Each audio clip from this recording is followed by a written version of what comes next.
Hey everybody, welcome to Primo NUTMEG. I'm your host, Steve. On today's show, Thomas Greco is back. As many of you will remember, Thomas Greco is a community economist and expert in alternative currencies. Today on the show, we're going to discuss the history of credit, banking, and currency. We will also talk about Austrian economics, Bitcoin, and whether or not current geopolitical rivalries are actually caused by the petrodollar. Also, folks, I did want to remind everyone that YouTube has been continuing to demonetize many of our videos. They're now starting to go after random videos from the first couple of years of Primo NUTMEG. Many of these podcasts weren't even overtly political, but due to some of the more recent content on Primo NUTMEG, we're just being attacked across the board. Once again, folks, this is exactly why we need your help. Please subscribe to Primo NUTMEG. Also like, comment, and share. Tell your friends about some of the interviews that I've done with Ron Paul, Noam Chomsky, Ken Shamrock, Donovan, Jake the Snake Roberts. Also, please do support us on Patreon. That's patreon.com/Primo NUTMEG. Once you become a patron, you'll have access to lots of forgotten content from the first season. Also, as YouTube continues to demonetize our videos, I'm going to be moving a lot of our content over to Patreon. Again, that only costs $1 a month. So if you can afford that, please do become a patron at patreon.com/Primo NUTMEG. Also, folks, the next time that you need something on Amazon, please stop by our website, primonutmeg.com. Click the link at the top of the page and it'll bring you right to Amazon. Doesn't cost you anything extra, but sends a few bucks our way. Thanks again, folks, and now here's my interview with Thomas Greco. Thomas Greco, welcome back to Primo NUTMEG. Well, thank you. Good to be with you. Yeah, as I mentioned, I really did want to have you back on. The first time that you were on, we only went about 15 minutes, and I think that we left a lot of topics undiscussed. But you are a monetary expert, and I guess the first place to start off with, maybe just to give listeners a little bit of background, could you maybe just go over your own perspective on monetary theory? Because I think that you're a little bit different than some of the opponents of central banking who we've had on the show, people like Walter Block and other Austrian economists.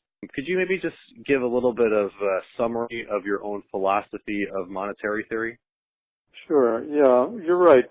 My philosophy is pretty unique. I don't see many other people talking about the things that I do or analyzing the situation in the same way that I do. Basically, in my latest book, The End of Money and the Future of Civilization, I talk about the evolution of money, and this has gone on over a long period of time. Money used to be primarily commodities, and during the colonial period in America, there were many commodities that served the purpose of money. Things like tobacco, sugar, bullets, hides, things that were generally useful that could be traded for other things. And especially in the colonies, there was a dearth of conventional money in circulation. And going back several hundred years, we find that most of the money in circulation was in the form of gold and silver coins, but there was also credit that was functioning as exchange media alongside. But basically, if you want to look at the prevailing forms of money over time, we started with commodity money. Eventually, gold and silver became the favorite commodities because they had properties that made them easy to transport, easy to divide up into smaller amounts. And then when bankers who were the first, the goldsmiths who were the first bankers, they would take deposits of gold for safekeeping and then issue basically warehouse receipts or paper notes that could be redeemed for gold and silver on demand. So basically you had, in effect, warehouse receipts that could be used instead of the actual metal when you were transacting business. So people would take their banknotes and exchange those amongst themselves.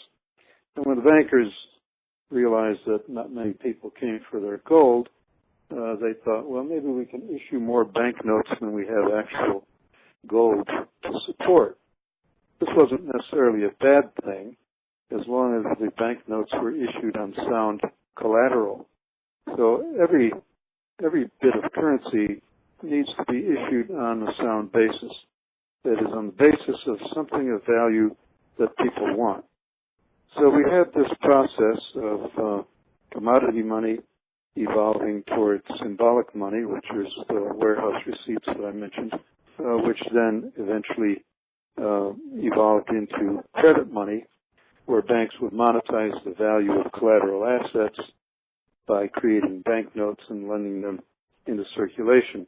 A lot of this history goes back to the Bank of England and even before the Bank of England. The Bank of England was founded in 1694 when King William III was fighting a war against France. And, of course, wars are very expensive. He needed some additional funding to finance the war. And, of course, there's always a limit to the amount of taxation that you can impose on your subjects without them eventually rebelling.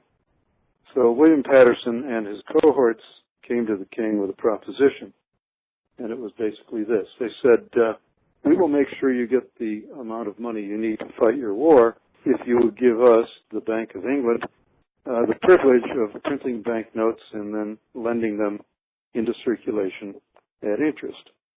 So this was the basic model that has been followed around the world ever since.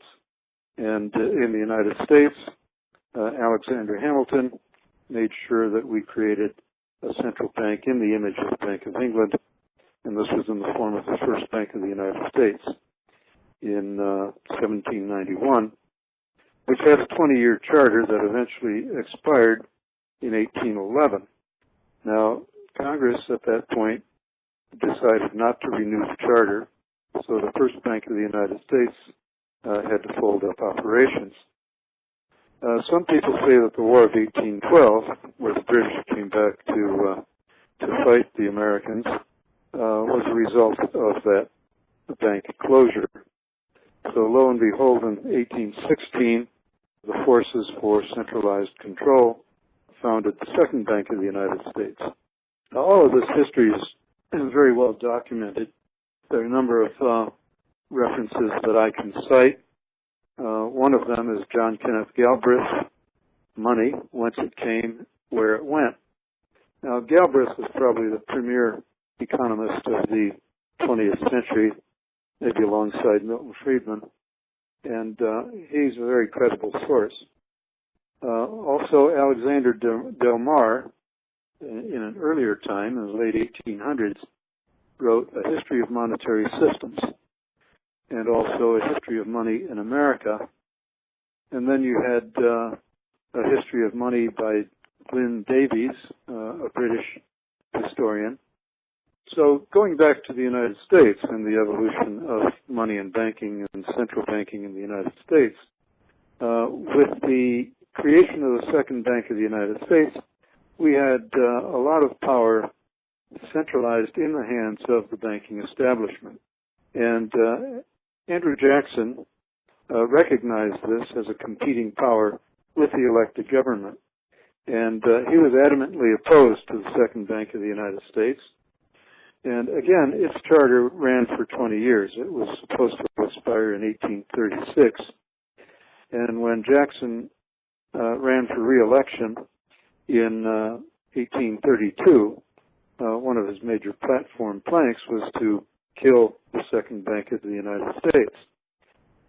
He called the bankers a den of vipers, and he said, by the eternal God, I will rout you out. And in fact,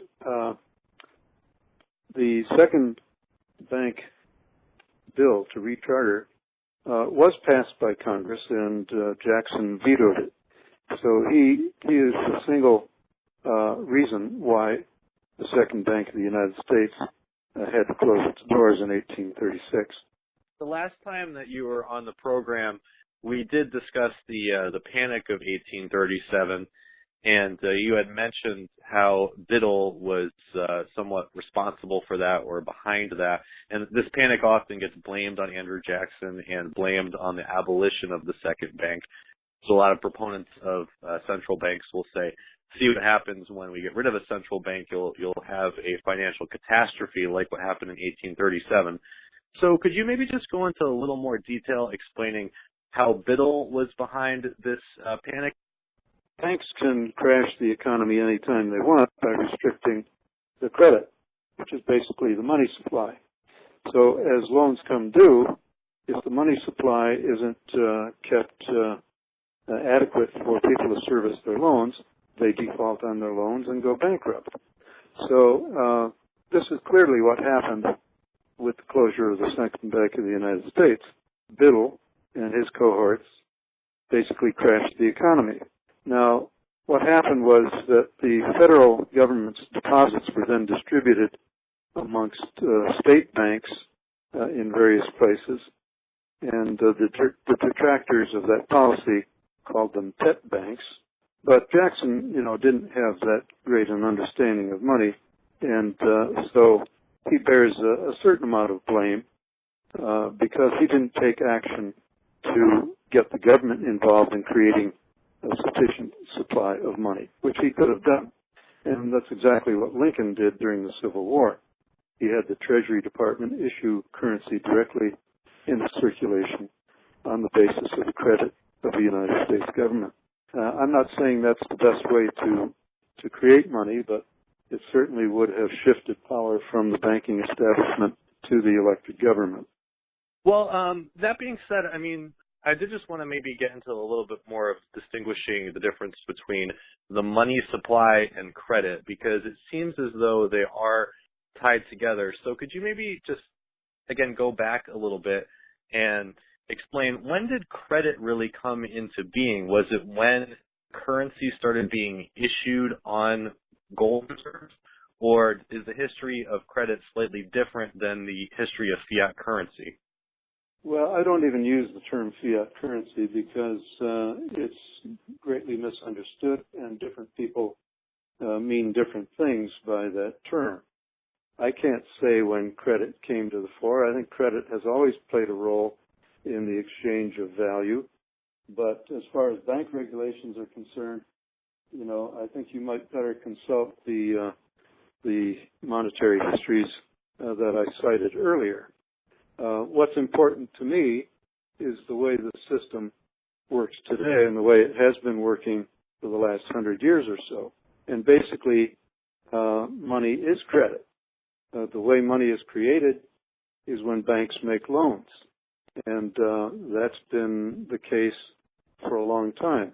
There was, at some point, some connection between money and gold, but that connection was gradually eliminated, with the last step being in 1971, when Nixon took the dollar off the gold standard and refused to deliver gold in return for dollars held by foreigners, basically foreign governments, because redeemability for specie went out the window long before that.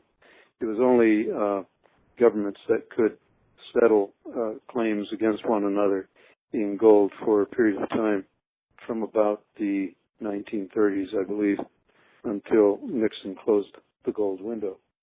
So basically, we have a world system of money that is based on credit. And so when you go to a bank and you request a loan for whatever purpose, if they give you a loan, they basically make two entries on their books. They will make a deposit to your account for the amount of the loan, and they will enter the note that you sign, acknowledging that you owe the bank money. That will be an asset on their books. So they have the asset and the liability, and in equal amounts. So your deposit actually is money. It's credit money created on the basis of whatever collateral you pledge. Now, sometimes banks lend money without collateral, and this is part of the problem. So if we could get into just central banks and the role that they play in the economy. The understanding that I have coming from Austrian economics is that central banks can create currency or create credit that inflate the economy and cause speculation. And then when people realize that the value of certain commodities or assets have become inflated, the value drops, and this creates a boom-bust cycle. And I've heard everything from the Great Depression blamed on this when credit was expanded in the 1920s, to the dot-com bubble, to the housing bubble, and even going backwards, I've heard even tulip mania blamed on the Bank of Amsterdam. So do you believe that this is an accurate interpretation of history? Do you think that central banks' ability to create credit plays a role in the boom-bust cycle or creates the boom-bust cycle, or do you think that it's a little more complicated than that? Absolutely, central banks create the boom-bust cycle, but it's not just the central banks. It's the way that money is created on the basis of interest-bearing debt. I'll get back to that in a minute. But yes, the Austrians are quite correct that the banks cause the boom-bust cycle, the central banks in particular, because they are the head of a banking cartel. They basically distribute the money creation power amongst the other banks, the commercial banks that are the members.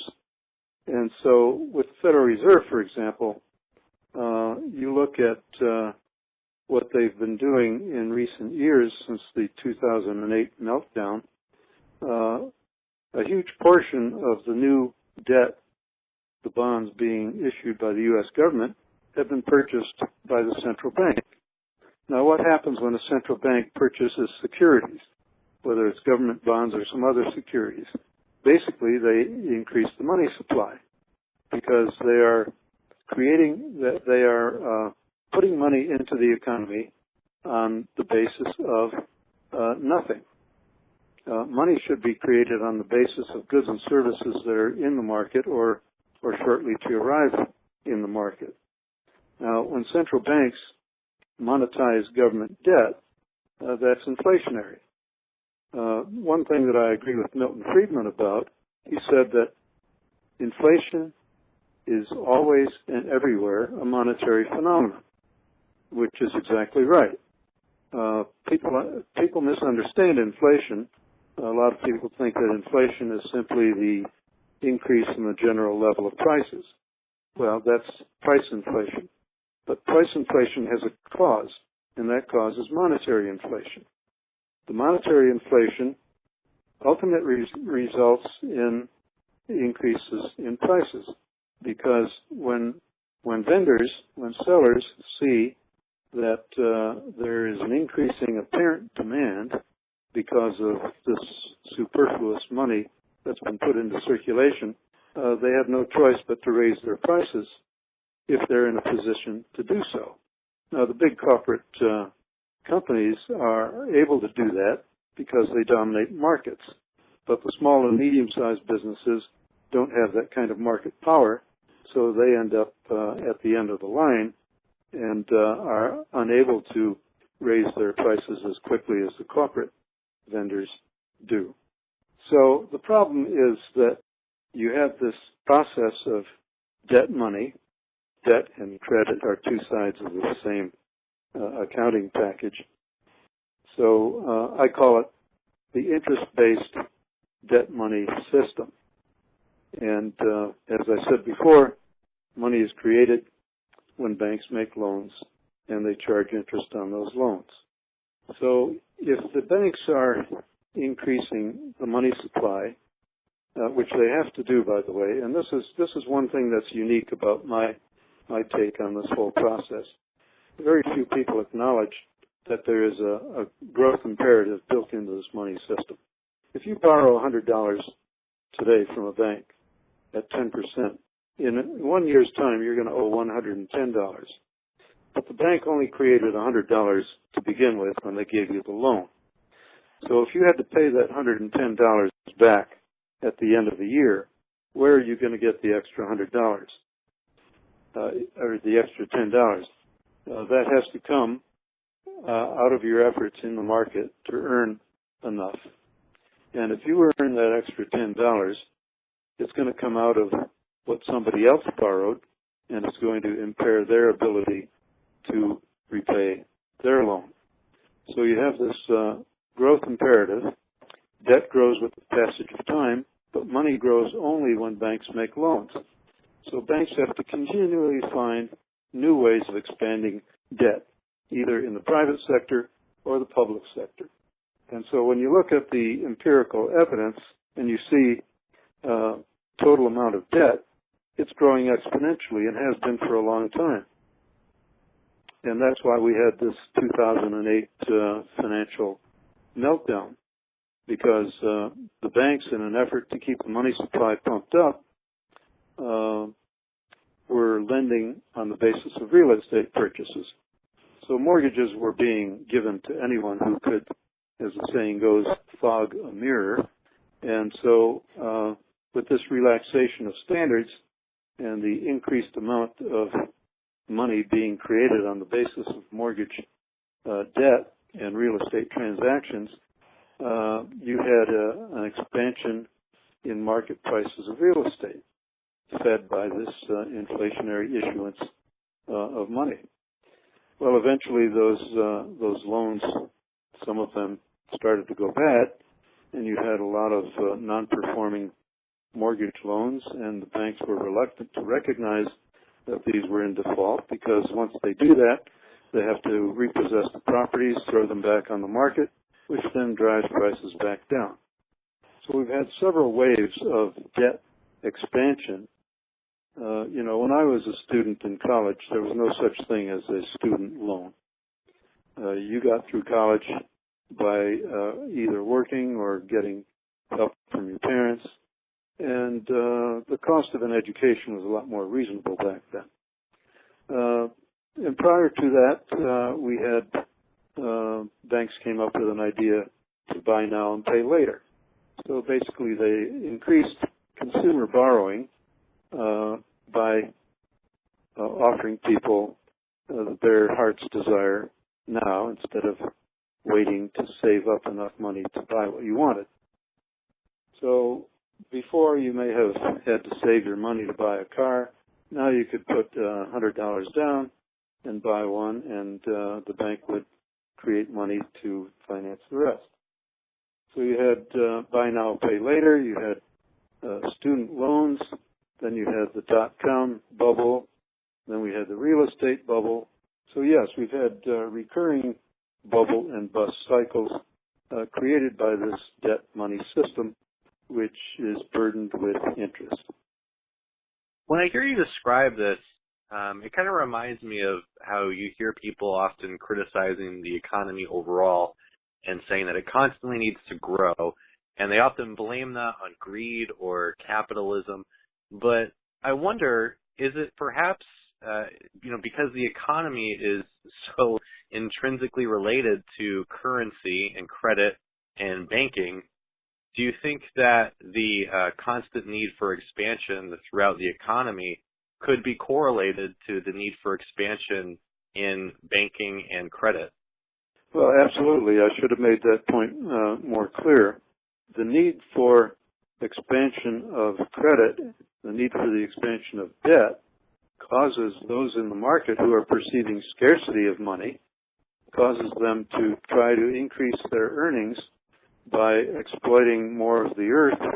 Companies that are in debt to the banks try to increase their profits so that they can service their debt. And the only way they have to do that is by increasing their business activity, which means mining more ore, pumping more petroleum, producing more manufactured goods, and doing all the things that companies do as a way of generating revenue and making profit. So yeah, the debt growth imperative causes an economic growth imperative, as those in the marketplace try to earn enough to avoid defaulting on what they owe. And I don't know anybody else who emphasizes that point other than myself. But this is the key. This is the key to the whole problem, and that's why this debt money, interest-based debt money system needs to be transcended. And that's why I've been working for the past 40 years developing alternative exchange mechanisms that get us around conventional money and the bank-created fiat money system. So if we could just maybe go over what some other people's solutions are, because again, I think that a lot of people understand that there's something wrong, obviously, with the global financial system. The Austrians, for example, they're really hard money proponents, and they say that we need to have, well, some would say a gold standard, others would say private banking, but they're generally gold bugs. They like hard currency. Are you a fan of hard currency, or do you think that that would restrict credit? I'm not a fan of hard currency. This is where the Austrians and I part company. John Kenneth Galbraith, who I mentioned earlier, said that the gold standard is a barbarous, no, it was John Maynard Keynes. He said that the gold standard is a barbarous relic. One of my primary sources in the research that I've done and learning about the nature of money and credit is E.C. Regal. And basically he pointed out that gold is simply window dressing. I mentioned earlier that we've made this evolutionary step from commodity money to credit money. Now, there's nothing wrong with credit money, except the way it's practiced now. The banks lend credit as if it were a thing, and they charge interest on it as if they were giving something up. But they're not giving anything up. They're simply monetizing the value of the goods and services that are going into the market. So what we have to do is to take credit money and perfect it, take the interest out of the equation. For example, if a vendor, there is historic precedent for this. If a vendor sells you, let's say, $1 million worth of product, you acknowledge that you owe $1 million for that product. Now, the vendor can take this acknowledgement, this invoice to the bank and say, would you give me the money now instead of me waiting for the buyer to pay a month from now or 2 months from now? This is the way we create money in a sustainable way. And this is called the real bills doctrine. You take a real bill, which is a bill for real goods and services that have already been produced and sold, and you monetize the value of that product. So now you've created enough money and put it into the economy in order to make it possible for consumers to buy the products that are now in the shops. So this is the way money ought to work. Money is a virtual representation of real value that's ready to be sold and bought. So, again, if we could just maybe run through some other alternatives and what the problems with them might be. You have a movement coming from the E.F. Schumacher Center and Baybucks, Berkshires, Hudson Valley Current. All of these different folks create these local currencies, which are meant to keep value in a community. What's wrong with that model? What's wrong with having local currencies that try to keep value from leaving any given geographical area? Well, there is good reason to want to keep money circulating locally, but that's a minor thing. The main problem is to create money or to create exchange media outside the banking system free from interest. And this is where most of the grassroots activists go astray. They try to create some local currency like Berkshires in the U.S., Toronto dollars and Salt Spring Island dollars in Canada, Bristol pounds and Brixton pounds and many others in the UK. These are all created on the basis of existing money. They don't bypass the money system at all. All they do is take a universally valuable and useful currency and convert it into basically a gift card, something like a Target gift card or a Macy's gift card. Berkshires, for example, you have to have dollars to buy them with. And once you buy them, then you can go spend them if there are merchants in the area willing to accept them. And the way they get the merchants to be willing to accept them is by allowing the merchants to convert them back into dollars, albeit at some discount. And Toronto dollars did this long before Berkshire's. I've been communicating and working with the Toronto dollars people from almost the beginning and trying to convince them that they have to transition away from that particular model into one that creates a currency on the basis of locally produced and sold real value products and services. This is the only way to transcend the global debt money system and to transcend the growth imperative. Basically, we need to do the same thing that banks do, which is to monetize real value, but do it in the form of community currencies and do it without the imposition of interest. Because if you're selling a currency into circulation, it's never going to make much of an impact. And Toronto dollars is pretty much defunct at this point. Salt Spring Island dollars is defunct. I don't know the status of Berkshire currency. I've tried to get some information about that lately, but it doesn't seem to be making much of a difference in western Massachusetts. And, I've spoken in Toronto, I've spoken in Brixton, and I've talked to the people organizing these things. And most of them agree that, yes, we have to transition out of this model into a more effective model. But nothing has been done. The alternative that's come closest to it is the left system, which originated more than 30 years ago, 35 years ago now. But the problem with the left system is it never brought the business community into the circle. It was generally organized by grassroots activists, and then they would later try to get some businesses to play the game. And very few businesses were willing to do that because they saw it as kind of a fringe thing and weren't sure they could trust it. So what we need to do, and what is being done, is we need to organize credit clearing and local currency systems at the level of small and medium-sized businesses in a community. So if you create a currency, let's say you're a local electric power producer, and you're producing and selling electricity into your community. Let's suppose you pay your suppliers and your employees in part with your own solar dollar currency. And I've made a proposal to that effect, which is on my website. Let's suppose you pay your employees and your suppliers to some extent with your own solar dollar currency. Now, you make that currency redeemable for electric power. So when somebody has an electric bill, they can bring their solar dollars to the power company and pay it using the solar dollars as payment medium. So now you complete the entire reciprocity circuit. The local utility created the currency when it paid its employees and suppliers. The suppliers then went to the local merchants, used the currency to buy whatever it is they wanted.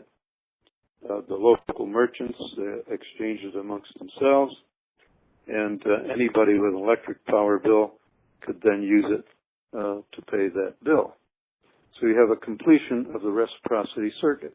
And that's what money is supposed to do. It's supposed to enable reciprocal exchange, where buyers and sellers get as much as they give and give as much as they get. So if you want the details on how this can be done, not only on the basis of solar or renewable energy, but on the basis of any valued commodity and service, go to my website, beyondmoney.net, do a web search or do a search of my site on solar dollars, and you'll find the white paper that I wrote about that. Well, just to be clear, it's my understanding that there are some legal barriers to creating a new currency. And the Federal Reserve Act, for example, that effectively it gives a monopoly to the Federal Reserve System for creating currency, right? So what are the legal barriers that prevent local banks, for example, from creating their own currency? Well, banks can't do it. Banks are highly regulated. Banks all have to play the game that's dictated by the Federal Reserve. On the other hand, you have commercial trade exchanges that function very much like LETS systems, only much more effectively because their clients are businesses. They basically provide a credit clearing service to business members. So you have companies like ITEX and IMS and Bartercard International, and Sardex is one company that I've worked with in Italy. These have anywhere from a few hundred to several thousand businesses that are members of their exchange, and they allow them to do business without the payment of actual money. They simply use a clearing process or an offset process. If you're a member of a trade exchange, let's suppose you are a restaurateur.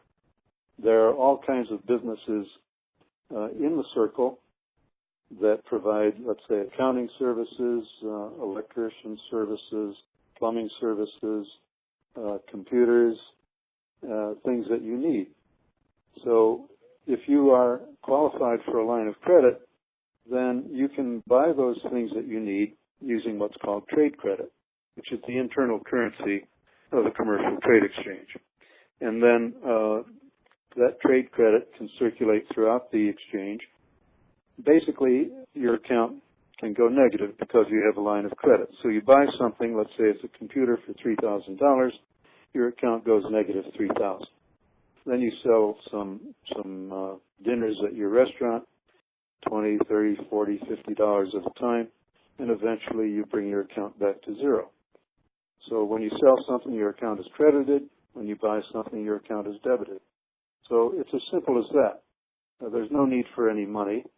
We have basically an internal credit system that we operate with some of the members qualifying to spend before they earn. So is it fair to say that what you're describing, this would be in the same vein of Pierre-Joseph Proudhon and mutualism and mutual credit banks, or is this credit clearing system profoundly different than that? Well, it's been some time that I looked into Proudhon and the mutual proposals of the 18th and 19th centuries. But I think there's, as I recall, some correspondence between them. But, we don't need to go far back in history. What we need to do is simply optimize what has been developed more recently. And as I say, you've got hundreds of these commercial trade exchanges operating around the world, and they're doing billions of dollars worth of business within those circles. What we need to do is to optimize the way they do these things.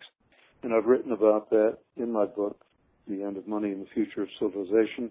I've got a whole chapter on commercial trade exchanges and what can be done to make their operations more optimal and scalable. I've also got a chapter on the grassroots currencies. But you can imagine if a member of a trade exchange wants to do business with a non-member of a trade exchange, there are two options, two things they can do. They can recruit that business that they want to do business with, that they want to sell to or buy from. They can recruit that member to join the trade exchange, or they can get the trade exchange to allow them to create some temporary vouchers that can be used as a payment medium. So putting the credit of the whole exchange behind these vouchers, you could then go to a non-member and say, I want to buy a computer from you. You're not a member of the exchange, but here's a voucher that allows you to buy whatever you want from any member of the exchange. So we issue a voucher that goes outside the exchange, and then those vouchers have to come back inside the exchange when the holder gets the things that they want from exchange members. So this is, in effect, a currency. We don't have to call it a currency. Terminology is important, whether you call it coupon, voucher, currency, a note, or whatever. And the laws applying to these things vary according to the terminology that's used. So again, just get into other alternative currencies. Obviously, the big alternative currency that's out there today is cryptocurrency. And Bitcoin has been soaring recently. It was, I believe it was over $5,800 for a Bitcoin over the past week or so, even after Jamie Dimon said that it was a bubble. And since then, he's actually come out and said that he's not going to speak about Bitcoin anymore. But, you have Bitcoin, Litecoin. There's a wide variety of different cryptocurrencies out there. Would you say that this is a healthy indicator that people are moving away from Federal Reserve notes, the global financial system, and creating these new types of currencies? Or is it a bad thing because it's a speculative commodity that you have to buy into with U.S. dollars? Well, I'd say both. What makes Bitcoin so appealing is the fact that it's created outside of governments and banks. It's one of many virtual commodities that are being created today. I don't call them cryptocurrencies. Crypto means cryptographic. Cryptography is being applied to conventional currencies and exchange as well. What distinguishes Bitcoin is the fact that it's a virtual commodity. It's an artificially created commodity that's generated on a computer by solving a computer algorithm. They even refer to that process of mining. So it's every bit the same as a real commodity like gold. So the analogy, I think, is quite clear. Bitcoin is virtual gold, if you will. It's created by a laborious process and quite a wasteful process in my mind, using a lot of electricity and a lot of computer power. It's limited in supply. There will never be more than a certain amount of Bitcoin. So it has scarcity, and it's become an object of speculation. Currently, there is some exchange value to Bitcoin. There is no use value other than its use in exchange. But very little Bitcoin is being used as payment media. It's being used as a speculative medium and being held against the debasement of political currencies like the dollar and the euro and the pound and all the others that you can mention. So, yes, Bitcoin is sort of speculative, as are the other virtual commodities. Right now we've had a wave of ICOs, initial coin offerings. So if somebody comes up with an idea for a new virtual commodity and they put it out there and they're able to raise millions of dollars because people have the fever and they don't want to be left behind. So I don't see this as a real solution. There are other ways to create currencies outside of governments and banks, which I've described just a little while ago. I've been talking about this for 35 years. Basically, the creation of currencies outside the banks based on credit. And we do this at a community or local level. But that doesn't limit us to spending our currencies locally. The ultimate objective for me is to have credit currencies that are locally controlled but globally useful. So if you imagine, for example, how we have bank accounts in our home city. I've got an account here at a credit union in my hometown. When I go to Europe, I can easily exchange the deposits that I have in my account for euros or pounds or ringgit or Thai baht or whatever currency I need. I just take my debit card, put it in the slot, and I get the currency that I want, and it's charged against my local dollar account. But we can do the same thing with credit currencies or credit clearing systems that we establish on a local, community-by-community basis. We're a long way from that. We first have to create a credible and scalable local exchange medium that people can believe in and we can use to demonstrate the effectiveness of the model. And as I said, the current models for community currencies are totally inadequate. So when I recently had Kevin Carson on this show, he actually referenced you and your work, and it's not the first time that I heard him reference you, but he actually said that he thinks that blockchain technology would really be helpful towards what you're describing.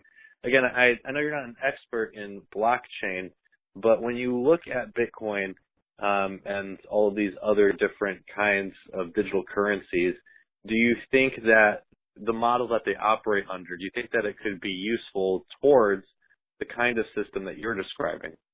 Well, that's an open question, and I've consulted some of my associates who are more expert in that area than I am, and they still don't have an answer to that question. Bitcoin and blockchain are two different things. Bitcoin uses the blockchain to prevent double spending.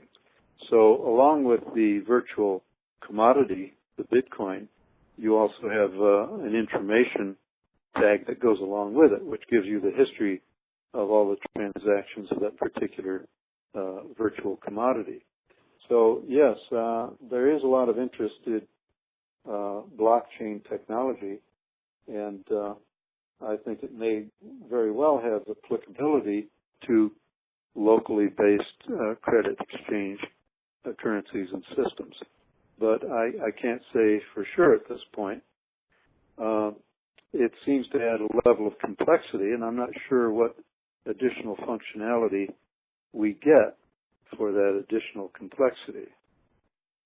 I've been seeing a lot of posts on social media networks talking about how the rivalries between the U.S. and China and the U.S. and Russia are really related to dealings regarding currencies. And, you know, there's even some, I guess you'd call them conspiracy theories out there that Saddam Hussein, for example, and Muammar Gaddafi, they were toppled because they wanted to move away from the petrodollar.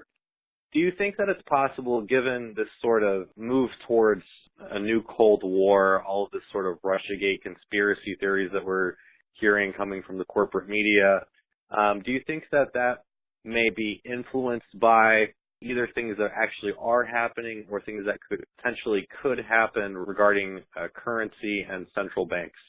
I do feel very strongly about this. General Wesley Clark, who was the Supreme NATO commander, you can go on YouTube and see a video. It was an interview that he did with Amy Goodman, the Democracy Now!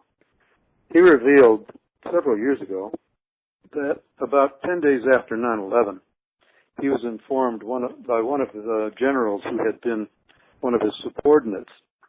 He was informed of a U.S. plan to take out 7 countries in 5 years.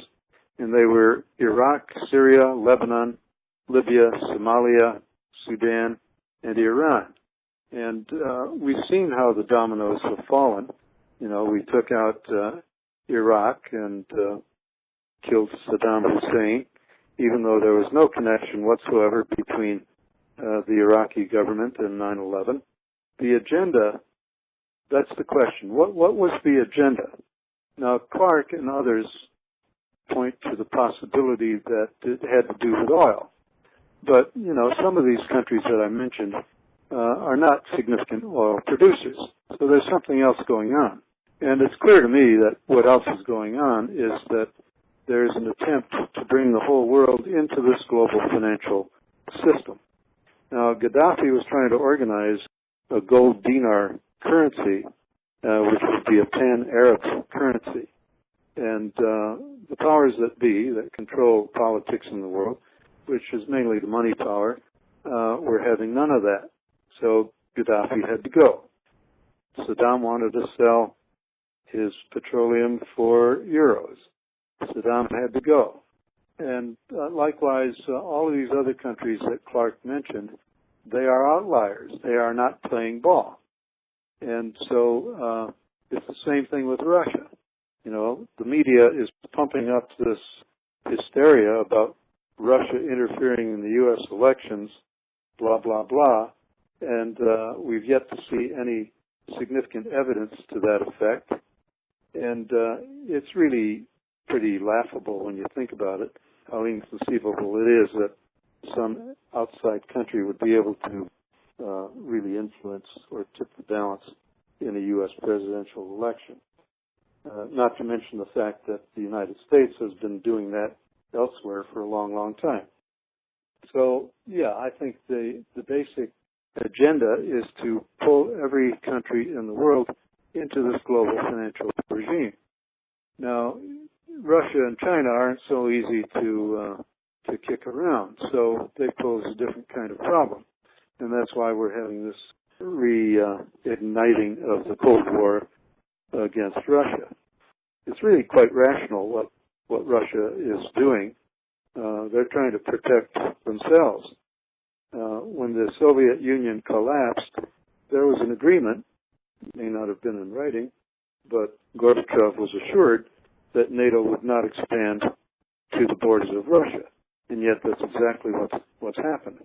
And now this coup that was created in the Ukraine toppled the elected Ukrainian government in an attempt to put a Western puppet in power there and push NATO up to the very borders of Russia and actually take a big chunk of what had been Russia, the Crimea. You know, the Crimea was part of Russia until Khrushchev, I think, turned it over to the Ukraine sometime in the 1960s, I think it was. So, yes, there's something more sinister going on here than just desire to control oil. And we're certainly not trying to promote democracy around the world. When you look at the governments we have supported and are supporting and how undemocratic and dictatorial they are, Saudi Arabia for one, you know, it's obvious that we are not trying to promote democracy. The United States government is not the champion of democracy around the world. Well, Thomas Greco, for the folks out there who are interested in what you're discussing and what you're advocating, where can they learn more about you and your work? My main website is called beyondmoney.net. It's beyondmoney.net. You'll find links there to all my other websites, my recorded interviews and presentations, videos, and my most recent articles. Well, Thomas Greco, thank you again for being on the show, and as always, I'd love to have you back at some point in the future to delve into these topics a little more and maybe some others as well. Be happy to do. Thank you very much.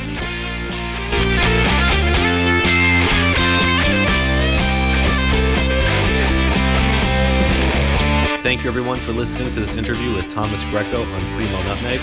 Once again, please do support our show by liking, commenting, and sharing. Tell your friends about some of the interviews that I've done with Ron Paul, Ralph Nader, Noam Chomsky, Jill Stein, John McAfee, Cynthia McKinney, Adam Kokesh, Kevin Carson, and so many others. Also, stop by patreon.com/Primo NUTMEG and become a patron for just $1 a month. Again, once you become a patron, you'll have access to hours of forgotten content from the first season, and you'll also help support an independent media outlet. Also, for anyone who shops on Amazon, the next time you're going to buy anything there, please stop by our website first, primonutmeg.com. Click the link at the top of the page. It'll bring you right to Amazon. It doesn't cost you anything extra, but sends a few bucks our way. Thanks again, folks, for listening to this interview with Thomas Greco on Primo NUTMEG. And this is Steve saying, until next time.